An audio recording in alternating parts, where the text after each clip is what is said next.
Oh, oh, oh, oh, oh.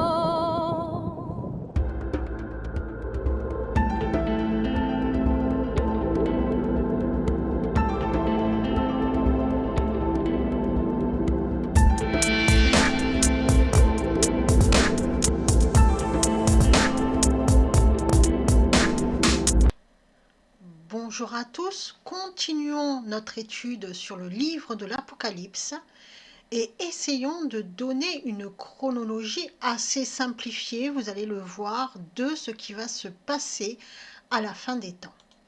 Alors, durant cette période de la fin des temps, de grandes choses sont annoncées dans le livre de l'Apocalypse et je le rappelle qu'on ne peut comprendre que si on va chercher aussi dans l'Ancien Testament et dans tout l'enseignement que Jésus nous a donné ainsi que dans les écrits de Paul. On peut dénombrer 3 grands groupes d'événements détaillés en 7 étapes.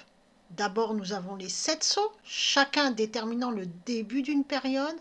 Les 4 premiers sceaux sont les 4 cavaliers de l'Apocalypse. Ensuite, nous avons les 7 trompettes qui annoncent de grandes catastrophes. D'après l'interprétation classique, ce sont les fléaux envoyés par Dieu qui viennent après l'ouverture de chaque sceau. On verra que cette interprétation n'est pas tout à fait juste. Ensuite, nous avons les 7 coupes de Dieu, décrites au chapitre 16 du livre de l'Apocalypse. D'après l'interprétation classique, ces 7 coupes représentent la colère de Dieu qui suit les 7 trompettes. Encore une fois, on va montrer que cette interprétation n'est pas juste. L'interprétation la plus courante semble dire que la chronologie des événements qui auront lieu durant la période de la fin des temps suit cet ordre. Ouverture d'un sceau, puis le son d'une trompette suivi d'une coupe de la colère de Dieu. Or, cela pose un problème, et même de sérieux problèmes, car si on lit attentivement le texte de l'Apocalypse, on se rend compte que le 7e sceau est le retour de Jésus-Christ, et que les 7 coupes de Dieu seront pour ceux qui resteront sur terre, donc durant la grande tribulation. Les justes n'y seront plus. Or, l'ouverture du premier sceau, nous avons les justes, le deuxième aussi, le troisième aussi, etc.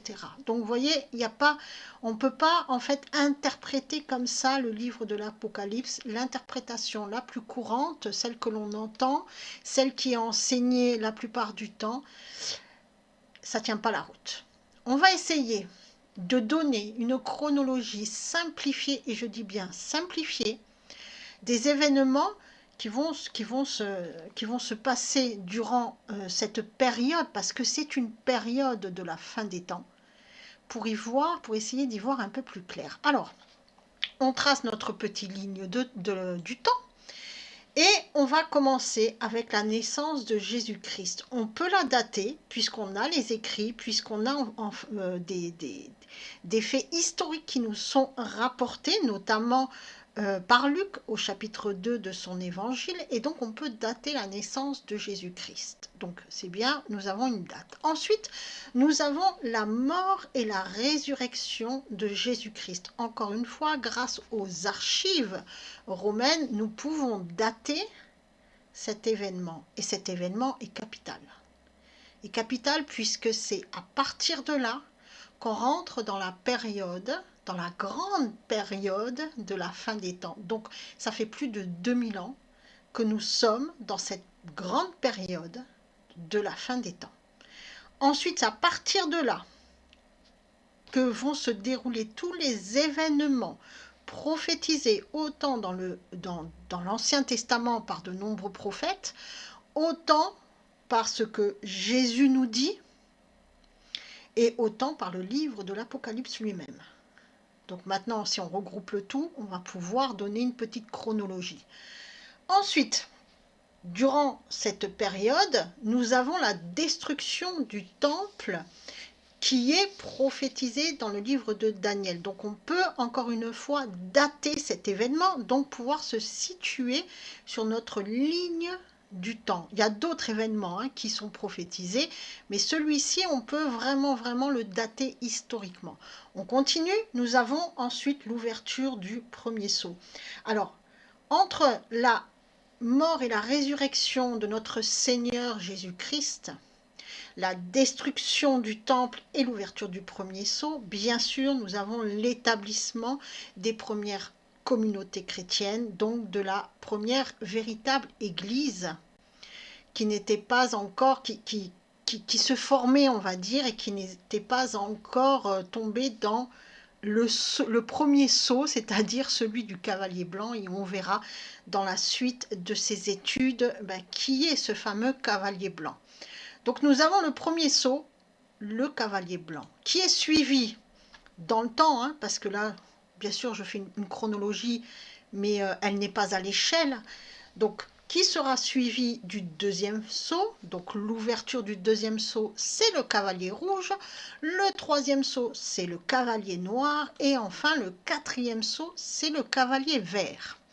Alors bien sûr, entre les différents sceaux, il y aura différents événements qui sont prophétisés et donc on peut dater à peu près l'ouverture des cavaliers, d'autant plus si on connaît, enfin des sceaux, d'autant plus quand on va connaître qui sont en réalité ces cavaliers. Donc on pourra les situer eux aussi dans le temps, en sachant que du moment qu'il y a l'ouverture du premier sceau, c'est-à-dire que le premier cavalier rentre en scène, lui, il va se mettre dans le temps, et donc il ne va pas arrêter son action avec l'ouverture du deuxième sceau. Au contraire, les deux cavaliers vont se chevaucher. Et ainsi de suite aussi pour le cavalier noir et le cavalier vert. Ça veut dire qu'à un moment donné, nous allons avoir les 4 cavaliers qui vont agir en même temps. C'est ce qu'on a là actuellement. Et vous allez voir, vous allez comprendre dans la suite de cette série qui sont véritablement ces cavaliers, et vous allez comprendre comment ils agissent en même temps. Parce que tout se chevauche finalement. C'est-à-dire qu'un ne va pas arrêter son action. Non, lui, il continue son action et le deuxième sceau va s'ouvrir, donc le cavalier rouge va être lâché. Lui, il va faire son action et tandis que le cavalier blanc, lui, va continuer et ainsi de suite, ainsi de suite. Donc, à un moment donné, on a les 4 cavaliers qui sont en action. On continue. Donc, après l'ouverture du 4e sceau, nous avons les 3 premières trompettes. Donc, les 3 premières trompettes, c'est-à-dire qu'il y a les 3 premiers anges qui sonnent les 3 premières trompettes.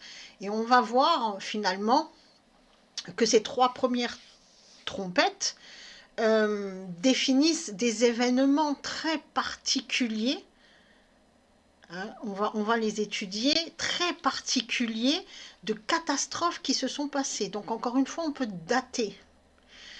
Ensuite, une fois que ça s'est passé, d'accord, et on y est encore, hein, on y est encore, on a l'ouverture du 5e sceau. L'ouverture du 5e sceau, c'est l'enlèvement de l'Église, c'est-à-dire l'enlèvement des justes, c'est-à-dire l'enlèvement de ceux qui ont la foi.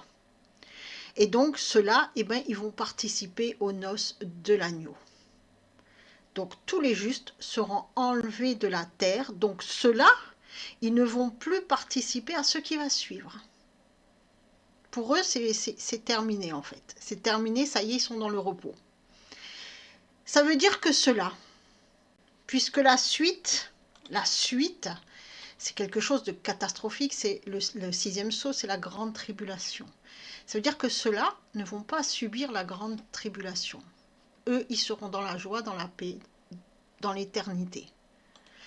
Ça veut dire quoi? Qu'ils ne vont pas subir l'avènement de l'Antichrist, puisque c'est ça le 6e sceau. Ça veut dire qu'à partir de là, c'est l'Antichrist qui prend le contrôle. Et ce contrôle lui sera donné pour 7 ans. Durant ces 7 ans, les trois premières années et demie seront un temps de paix, une période de paix mondiale, puisque l'Antichrist prendra possession d'un gouvernement mondial. 3 ans et demi de paix, suivi de 3 ans et demi de grande persécution. Les justes n'auront pas à subir ça. Ça veut dire aussi que les justes n'ont pas à savoir qui est l'Antichrist. On se pose pas mal de questions, mais qui est l'Antichrist? Quand va-t-il venir? Il n'est pas encore là. Sachez-le, il n'est pas encore là. Donc, et les justes n'ont pas à savoir qui il va être. Ça ne sert à rien de spéculer sur qui il va être. On sait qu'il va arriver, mais normalement, les justes ne le verront pas.